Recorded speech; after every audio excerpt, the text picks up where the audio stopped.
was something unsettling about this exploration. Maybe it was my imagination. Maybe it was because schools aren't supposed to be this quiet. Or maybe it was because the thought of stumbling across something I'd rather not find lying on the floor or beneath my feet in the darkness. I can tell you one thing. The dank, musty smell of this building did nothing to put my mind at ease. I've walked through abandoned hospitals, military bunkers, and forgotten factories without a second thought. But this elementary school, every classroom, and every dark hallway felt like it was hiding something just out of sight.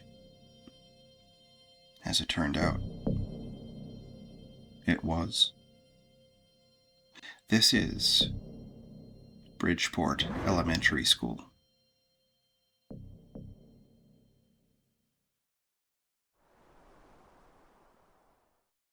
There are countless stories competing for our attention these days, and I'm grateful you chose my little channel. Each episode helps keep a memory alive, only if someone watches. You can help by leaving a like and share it with someone who appreciates history, nostalgia, and exploration. And if you're new to the channel, welcome aboard. Be sure to subscribe and turn on notifications so you don't miss future explorations.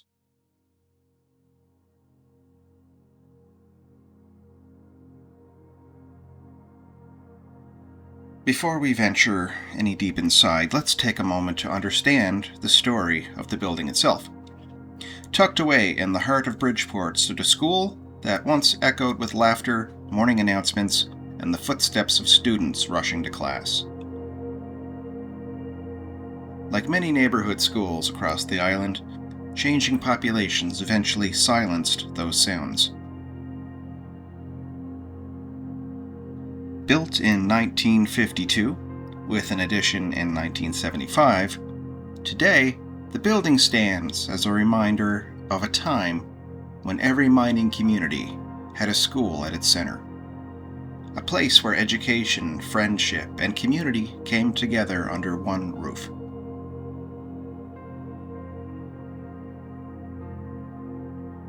As the schoolyard now decays, and the running track slowly disappears beneath the grass, the sounds of children playing have given way to the hum of ATVs and bird calls echoing through the trees.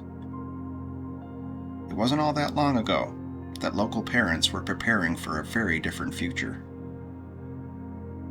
In April of 2016, the Cape Breton Victoria Regional School Board announced the closure of 17 schools across Cape Breton, citing a 46% decline in student enrollment.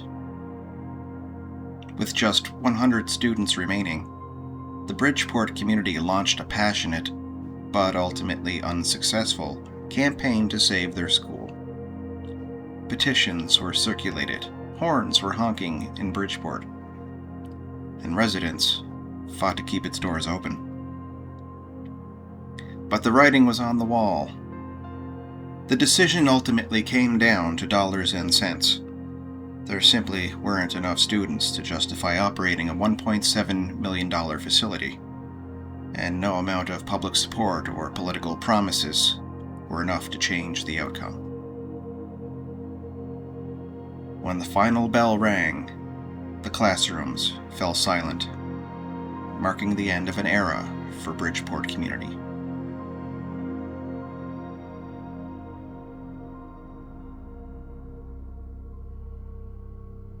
As I approached from the north along a walking trail, I had already prepared for what I might find inside this heavily vandalized, abandoned school.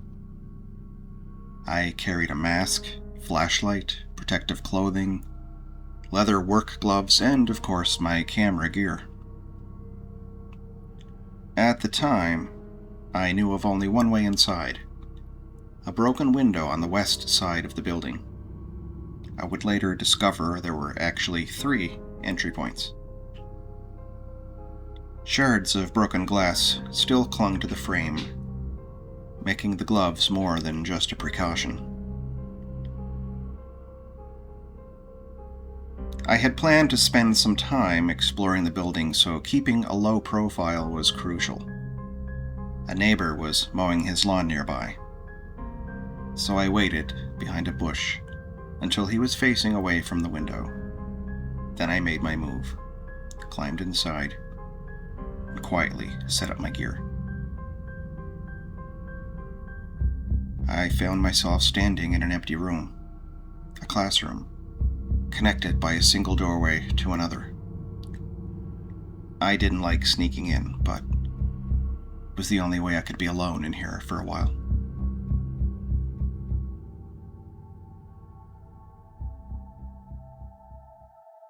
The faded Sesame Street characters on the dilapidated wall lent their innocence to a scene of utter destruction.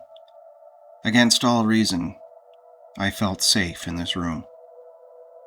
It would be the last time I'd feel that way in this building. The echoes of children learning and playing seemed confined to that first room. Beyond it, the school quickly took on the atmosphere of a horror film.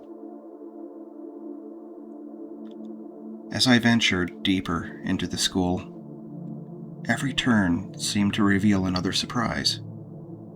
The first was realizing the main entrance had been standing wide open this whole time.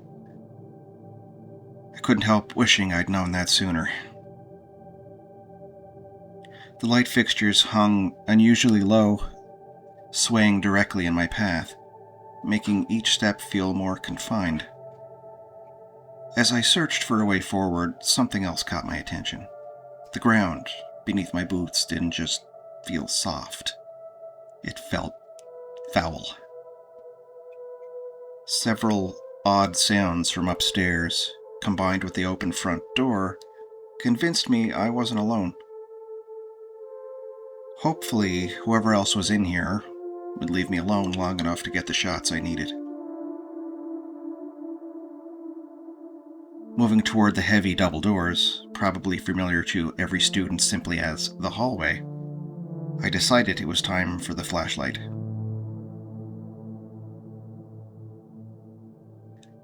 The staircase was calling me. The second floor was where I wanted to be. I'd hoped the floors up there would be cleaner and not quite so disgusting to walk on. That wasn't what I found. What waited for me upstairs had nothing to do with the floors.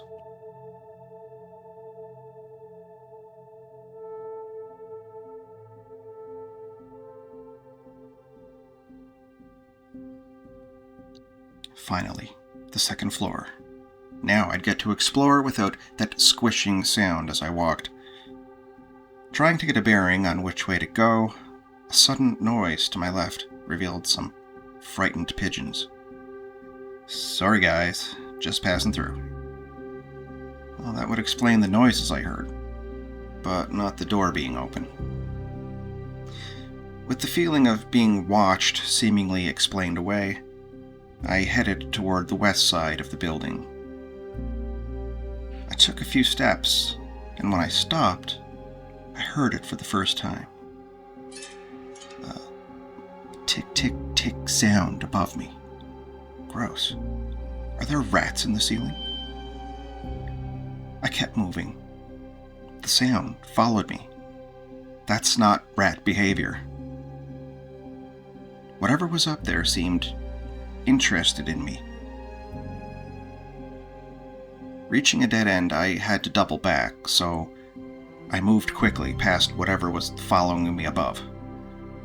Behind me came a loud crash. My first thought was that whatever had been following me just crashed through the ceiling.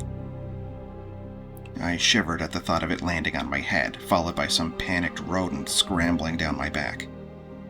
Nope. Tick, tick, tick. There it was again. It's a pigeon. It's gotta be a damn bird living up there. After seeing pigeons in nearly every room, there really wasn't any other explanation. After a quick chuckle, I kept moving and found dead birds in most of the rooms, but I didn't film any. If you've ever wondered where pigeons go at night, apparently, it's Bridgeport Elementary.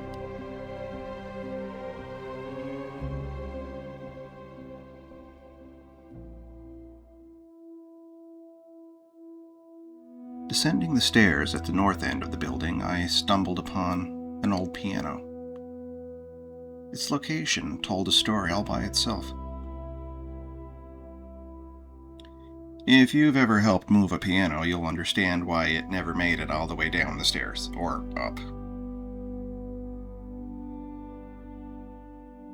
Time hadn't been kind to it either. Most of the keys were frozen in place, and I could only coax a note or two from the entire keyboard.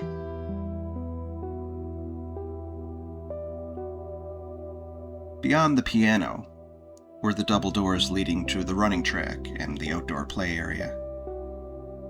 Judging by their condition, they weren't opening anytime soon. I knew the gymnasium had to be close, and that was a room I was looking forward to exploring. Before I got there, though, I had to make my way through a hallway that had become a labyrinth of hanging light fixtures. In December 2016, the gym found a new purpose as the home of Basketball Cape Breton, a non-profit organization that offered opportunities to play outside of school teams, including a senior league for players in their 20s and 30s. I'm not sure when they stopped using the gym, but the organization is still active today.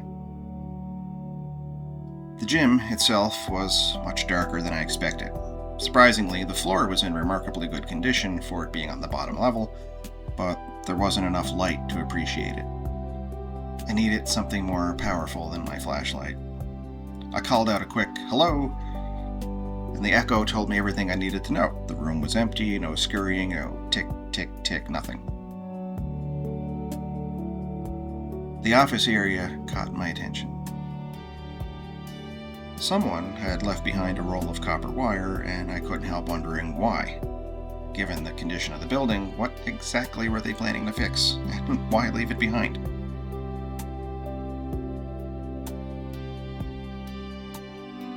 Even after finding another open window on the opposite side of the building, I decided to leave through the front entrance facing Main Street.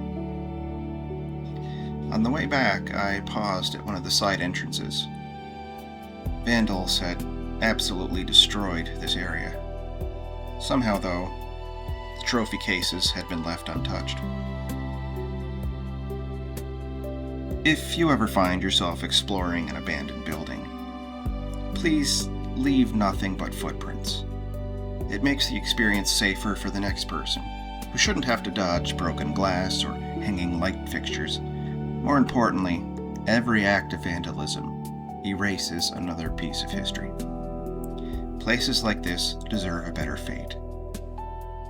Whether it's preservation or redevelopment into something the community needs, perhaps even affordable housing, they shouldn't be left to decay like this.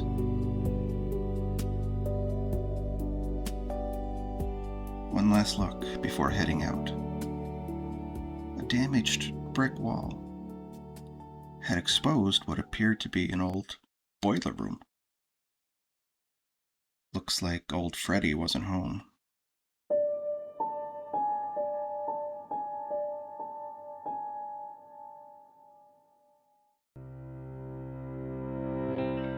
Thank you for watching this episode of Abandoned Cape Breton. As always, I'm left wondering, where should we explore next on this beautiful island known for its stunning landscapes and rich history? If you know of an abandoned site you'd like to see featured on the channel, let me know in the comments below. I'd also love to hear your thoughts on this episode. Did you enjoy it? Did it bring back memories of this place from your childhood?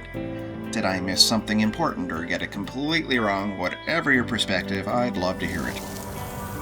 If you're enjoying the journey, please consider subscribing and help support the channel.